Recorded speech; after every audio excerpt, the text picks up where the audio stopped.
Sveiki, draugai! Aš Aurimas avantiūristas ir šiandien tęsime kelionę Balkanų ralyje.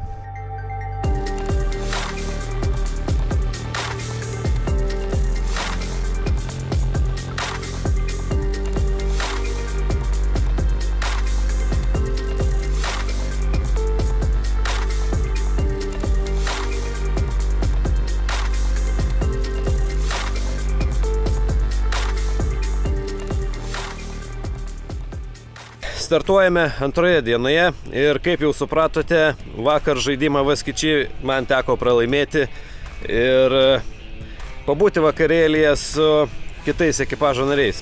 Su kitais ekipažais gan ilgai vakarojame, taigi šiandien vairuoja Giedrius, o mes turėsime laiko pafilmuoti ir jums parodyti labai įdomių taškų. Šiandien planas yra nuvažiuoti apie 600 km.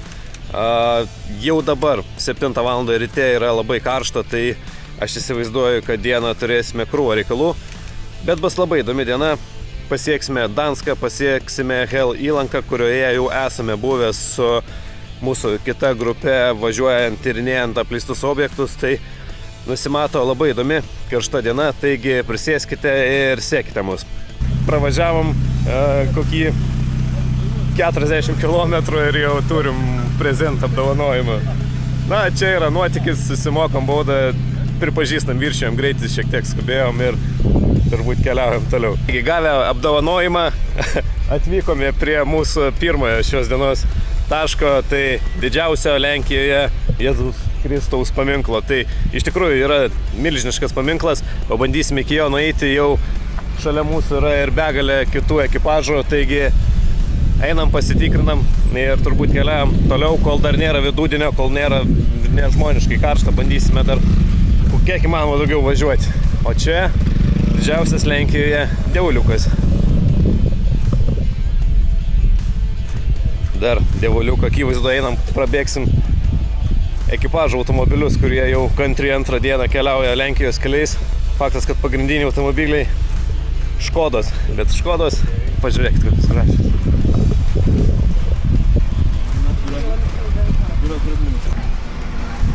Taigi, o kam įdomu apie baudą, tai 100 eurų rytinė premija. 105, pataisau. 5 eurų paklaida už kiek mes viršėm? 32. Nu va, pasirodo ir su nekaltu pežuku galima užsidirbti premiją. Viską pasitaiko, kaltę priemam, iš tikrųjų skubėjom, policininkai pasitaikė geri, viskas okei. Nu, Giedriau, papasakok savo rytinį nuotykį, kas čia buvo? Pasisveikinimas Lenkijos pareigūnais. Kažkaip taip netikėtai žiūrim, ant kelio žmogus stojo, galvom, ko iš čia nori, pasirodo, policininkas mus stabdo dar su senopiniu tokiu greičio radaru. Šiek tiek buvo paskubėta. Mes norėjom išbandyti naują asfaltą. Labai gražus asfaltas Lenkijos. Jo, Giedrius tik atsisėdo vairuot, sako, žinai, kol išsibandysim, tai va, išsibandėm. 105 eurus tas bandymas kainavo dabar. Bent jau pusdienį turbūt ramiai važiuosim ir įsijungiam navigaciją, kad rodytų, kur jie stovi, nes jeigu taip ir toliau galim Lietuvos nepasiekti. Taigi atvykome į dar vieną pointą, kaip visada lendam po ženklais ir visur, kur kad bandyti arčiau privažiuoti, tai čia iššokam, nusifotkinam, į tokius lankytinus objektus stengiamės bilietų net nepirkti, prieinam, pasižiūrim, pasidarom, atsiskaitom ir lekiam, nes tokie lankytiniai objektai kaip pilis, ten labai daug laiko sugaišti, bet, na, ne apie mus, tai mes tiesiog čičink pasidarom ir varom toliau.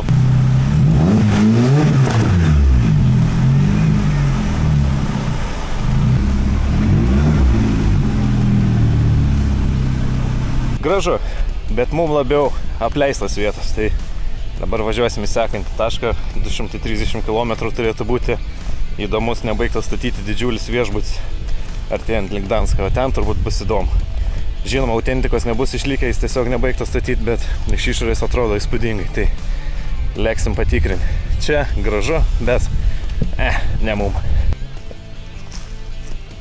Pagaliau gausim ir pasivaikščioti šiek tiek. Visada beveik visur privažiuojam dabar čia. Būtume ir čia važiavę, bet šiek tiek užstatytas įvažiavimas buvo. Pusę kilometro bus pasivaikščiota į vieną pusę. Gerai, sotus vietas buvo, tai šiek tiek prajudinsim galus. Nenusisuks sprandą.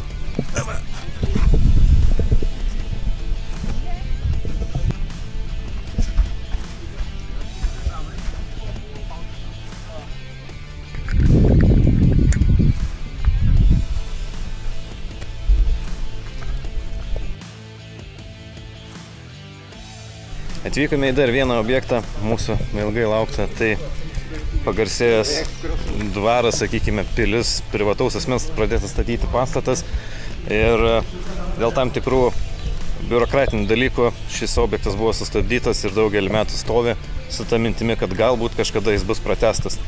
Tai yra vienas didžiausių tokio tipo pastatų skirtas privačioms rankoms. Pabandom įlįsti į vidų. Štai, mes jau ir viduje. Einam pasivaikščiosim, žinau, kad čia turėtų būti baseinas. Reikėtų jį atrasti. Kiek esu matęs vaizdo įrašų, tai jis atrodo dar visai tvarkingai. Dabar tai jis visiškai jau apaugęs, apžėlęs. Turbūt radau laiptus ant bokšto. O jūs turbūt žinot, kad aš nesu didžiausias fanatikas. Na, bandom.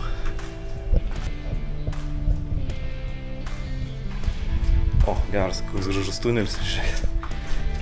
Perimas iš vieno mazgo į kitą. Dar paskui bandysim nusileisti, žinau, kad baseinas kažkur turėjo būti. O, geras, pradėtas daryti lubų dekoracijas. Žinoma, šitas objektas būtų daug įdomesnis, jeigu jisai būtų pradėjęs funkcionuoti, veikti, čia būtų gyvenę žmonės ir jisai būtų apleistas, būtų rasta daugiau įdomių dalykų. Dabar jis tiesiog baigtas, sustabdytas, nebaigtas ir čia nieko nebuvo. Tai čia tiesiog plikos sienos, bet tas objektas įdomus tuo, kad tiesiog yra labai masyvus, labai didelis ir tikrai labai gražus. Kažkas turėjo savo tiesiog privatų baseiną. Gaila, kad ir neteko jame pasinaudoti žmonėm. Ir labai įdomu, man patinka tos tokios pradėtos lubų darimai, tie dekorai. Gerai, dabar pabandom nusileisti žemiau. Geras.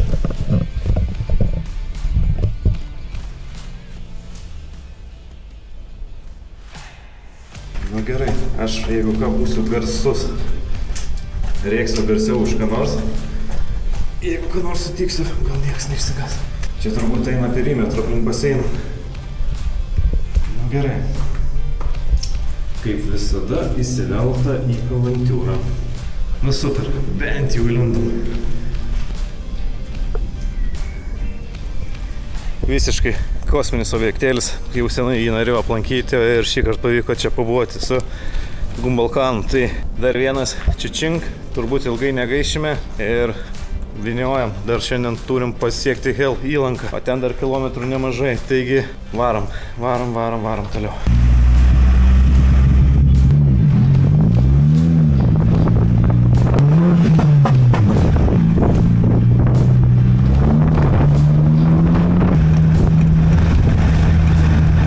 Šiandien paskutinysis taškas, Hel įlanka, tolimiausias įlankos taškas ir pats kampas. Dar yra nemažai reikalų, su lik paskutiniu tašku dar tikrai miegoti neįsim. O mes einam, pažiūrėsim jūros vandenėlį ir turbūt šią dieną baigsim. Įtempta diena buvo, labai džiaugiuosi, kad nebuvo labai karšta. Automobilis kol kas laiko puikiai, nuskundimų jokių, dalyviai jau po truputėlį atkritinėja, yra lūžusios technikos. Mes stengiamės pasitaupyti. Tas mūsų mažas mašiniukas visiems kelia džiaugsmą ir šypseną, tai smagu keliauti, kai pralinkinėja, rodo liuksus, pipina, labai smagu. Taigi, draugai, turbūt šiandien aš jau su jumis atsisveikinu, susitiksime netrukus, mes dar ieškome kur nakvoti ir greitai prisikelsime į antrąją laidos dalį, į antrąją dieną. Ir šauti, gaila viskas užtverta, bet atrodo tikrai įspūdingai ir panašu tai yra prižiūrima, nes perdažytas. Galbūt netgi esant reikalui galėtų būti ir aktyvuotas. Pradžiak vėliavėlė, left the chat. Labas rytas, draugai. Štaigi mes jau ir kitoje dienoje pernakvoję kempingė netoli Gdynės. Jie atvykome į pirmąjį šios dienos tašką. Gerai, kad jis nebuvo toli, 11 km. Tai kol dar smarkiai neįsilieja, bandom padžiazuoti, susirankė tos objektėlius. Šitas objektas toksai įdomus, jisai statinys jūroje. Pagal informaciją tai turėjo būti kažkas susijęs su raketomis, nes šalia stovi kažkokia raketų bazė. Visos kelionės metu turime partnerių padarytų mūsų kelionės lipdukų, tai juos visada klijuojam. Tiksliau visada, kai nepamirštam, o dažniausiai pamirštam. Tai o dabar grįžau paimti lipdukų ir juos užklijuoti, nes taip ir grįšim jau su pilna savai. Tuose įdomiose vietose užsidedam savo tokį lipduką, kaip atsiminimą, kad dar grįšime patys ir mūsų bičiuliai nuvažiuos ir ras tokius visai malonus. Smulkmena, bet maloni. Giedris romantiškai žvelgia į tolį, grožisi vaizdais.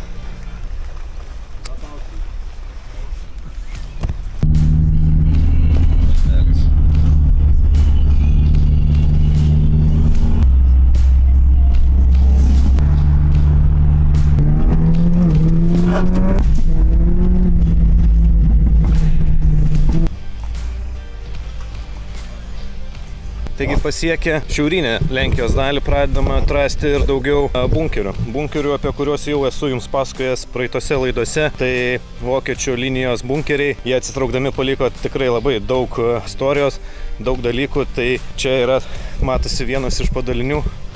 Čia turbūt buvus kažkokia generatorinė, toks įdomus pastatymas. O daugiau čia nelabai ko yra. Pabandysim dar apibėgti biškelį kompleksą, bet manau, su bunkerį šį kartą neįsiplėsiu, nebent bus kažkas labai įdomaus. Tai jums parodysiu, bet mes judame, nėra labai karšta, tai čia jau yra gerai.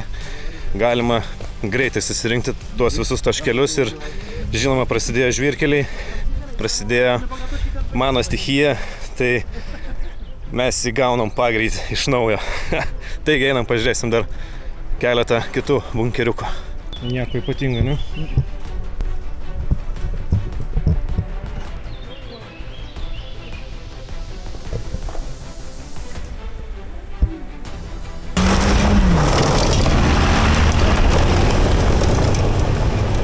Kaip man patinka, kai vis maivas prieš kameras, nes dažniausiai ir bairį atsitinka.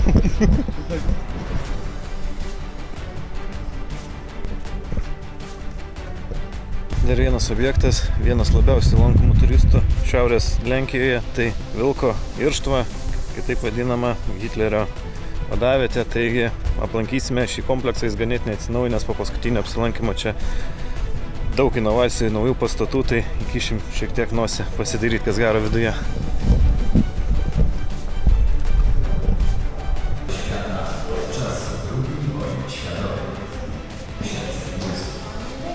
Zainteresowanie takimi miejscami to naturalne ukształtowanie terenu i warunki przyrodnicze. Turbūt įdomiausia teritorijos dalis tai išlikęs vienas pagrindinių didžiųjų nesusprogdintų bunkerių. Įtvirtinimas įspūdingas, vaim. Vis dėlto klystu, šitas kampas jau nusprogdintas, šonas visas nuneštas, bet matosi, kokio dydžio, kokio storio čia yra įtvirtinimai. Kai nepatinka, kai pilna turistų, net nėra kur kojas nuo keliuko padėti. Jeigu tai būtų pilnai apleistas, būtų žymiai įdomesnis. Dabar čia tiesiog toks per daug turbūt išpopuliarintas reikalas. Suprantama, kad šis objektas yra ypatingas, kad čia vyko svarbus dalykai, bet gaila, kad nėra jau tos pačios tokios likusios autentikos, vien tik tokie turistiniai reikalai. Tai tokie takeliai, nebėra tos tokios mistikos ir realybės, kas čia iš tikrųjų vyko. Žinoma, parodysiu dar kelius objektus, bet spėju, kad greitai apibėgam ratą ir važiuojam, galbūt šiandien dar net pavyks pasiekti ir Lietuvą.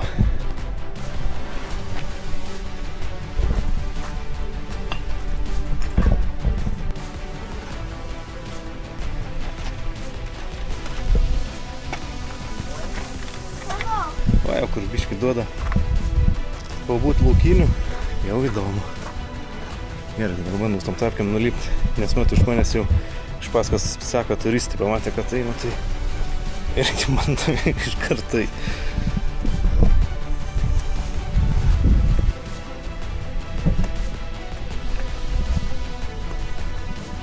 Tik tais pamečiu savo kolegą, einu ieškoti.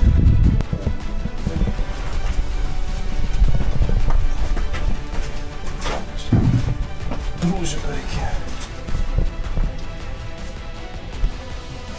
Kokia armatūra, kosmos.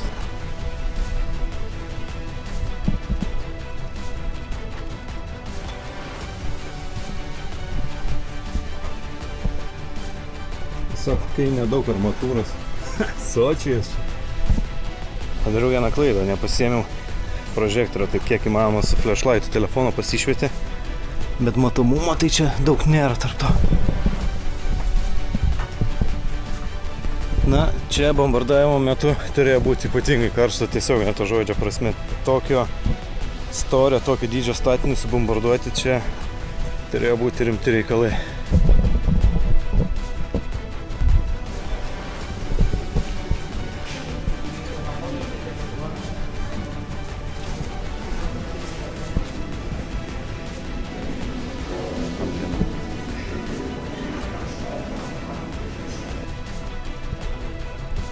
Bet kas laikina, tas amžino, o dar dabar stovi panašu net nerestauruota technika.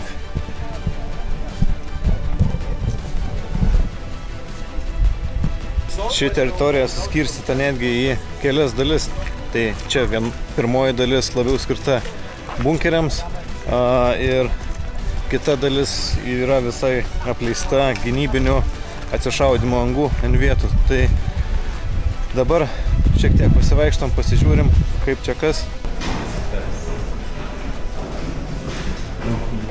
Gdanską, mes dabar turbūt esame kažkur čia, nežymėti kryžių.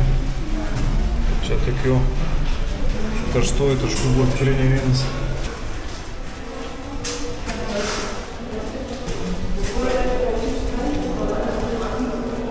Visi indai turėjo savo ženklinimą, tai netgi matau 1941, 1940, kažkas apie šituos metus. Tai pati fronto linija čia buvo nuo 40 iki 44, tai 4 metai įtemptos kovos ir padarinių, kuriuos matome dabar. Tai tikrai įspūdingai atrodantis objektas. O čia turbūt buvo sandėliavimo patalpos pačios ginkluotės, kurią naudodavo ten. Visi šie sviediniai, kuriuos matėm, buvo čia sudėti. Ten mačiau panašios pilies griuvėsius, kurioje anksčiau yra tekę būti. Įdomu, teks paskaityti istoriją. Ir iš tikrųjų tai ta pati vieta, apie kurią aš galvoju. Čia, kai žinai, prie jūros gintaro gabaliuko ieškai. O čia tarp šių visų pompastikų tikriausias gintaro kambarys. Atrodo tikrai įspūdingai. Kažkas turėjo įdėti begalybę darbo, surinkti visus atspalius, ornamentus, viską sudėti į vieną. O su tokiamis technikomis gameno amuniciją, viduje dar netgi yra imitacinių dėžių paliktų, tai tikrai atrodo ganėtinai įspūdingai. Galiu netgi pasakyti, kad šitas objektas netgi yra šiek tiek įdomesnis už Vilko irštvą, galbūt dėl to, kad jis ir nėra tiek populiarus ir tiek apgaubtas turistų. Čia viskas įrengta tikrai ganėtinai gražiai, jokių eilių, žmonių ir tikrai įdomus vaizdai. O dabar panašu pavyks patekti iš vieną iš tunelių. Pabandysime juo nueiti, sakė, apie gerą kilometrą. Taigi pažiūrėkime, kiek čia yra tiesos, ar iš tikrųjų juo galima kažkur praeiti ir patikrinkim. Gaila, eilinis sykį buvo pamirštas prožektorius. Iš tikrųjų daug įspūdingesnis objektas negu Vilko irštva. Daugybė įrangos, daugybė visko vienoje vietoje.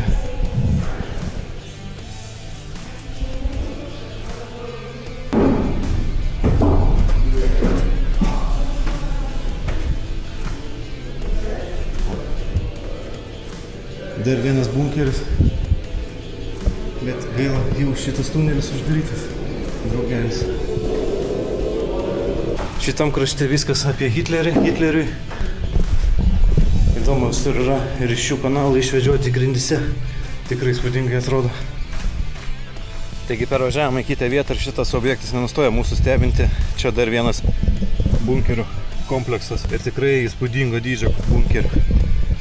Susimoki bilietėlį ir kaip pramogų parke gali vaikščioti, landžioti ir daryti bele ką. Tikrai užskaitau šitą tašką ir jis yra 1000 kartų geresnis už Vilko pėdą. Tikrai mano patarimas, jeigu lankysitės, tai nepagailėkit šalimais, pavažiuokit 20 minučių. Komentaruose aš jums parašysiu, kaip vadinasi šis objektas ir būtinai jį aplankykite. Tikrai įspūdinga.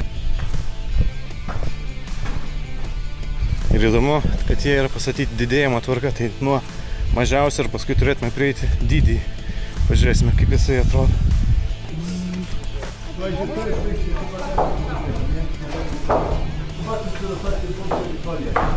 Spaukoju. Reikėjo pasimti kokį peiliuką, būtume užrašę avantiūristą. Bet mes visos kelionės metu klijuojam savo ekipažo liupdukus, tai jeigu kur ir keliausite šiaurinėje Lenkijoje, tai tikrai ieškokit, manau, surasit ir jeigu surasit, būtinai įkelkit nuotrauką ir pasižiūrėsim visi. Tokia smagi akcija, manau, gausis. Uždarimas. Namelis, klestis. Šaudimo nugas. Apėjome šį objektą, pasitikrinome bunkerius, tikrai įspūdingas objektas ir turbūt su šiuo paskutiniuoju bunkeriu mes šią vietą paliekam ir keliaujam toliau. Dar mums reikia pasiekti šalia Stančikų tilto esantį apžvalgos bokštą ir po to turbūt jau ieškosime vietos nakvyniai ir planams, ką rytoj lankysime Lietuvoje. Taigi mes grįžtame į kelią ir jau neužilgo pamatysite naujus vaizdus iš kitos vietos. Padariau klaidą, sugalvojau lipti į apačią. Iš apačios pažiūrėti tiltus, bet bliamba čia statumas. Blogiausia, kad dar reikės ir užlipti kažkaip. Bet užtat gražu. Dar bandau kiek įmanoma nusileisti, parodyti visą vaizdą jums iš apačios. Tikiuosi nenusisuksiu sprando šį visą laiką su tapkytėm. Jokio pasirašymo nei haikam, niekam. O čia pagrindiniai didieji tiltai. Taigi, draugai, manau, šią gaidą su šiais nuostabiais vaizdais Saulės laidoje aš šią dieną ir šį pasakojimą apie mūsų Gumbalkaną baigiu. Mes važiuojame ieškoti kempingo, kur pernakvoti, pailsėti ir jau rytoj turėtume kirsti Lietuvos sieną. Taigi, ačiū, kad buvote, pasimatysime jau neužilgo, sekite mus, o mes tikrai dar parodysime kelionės vaizdų. Iki, draugai! Gerai, gražumai baigėsi, dabar pelė kokią statumo laiptais reikės lipti aukštyn.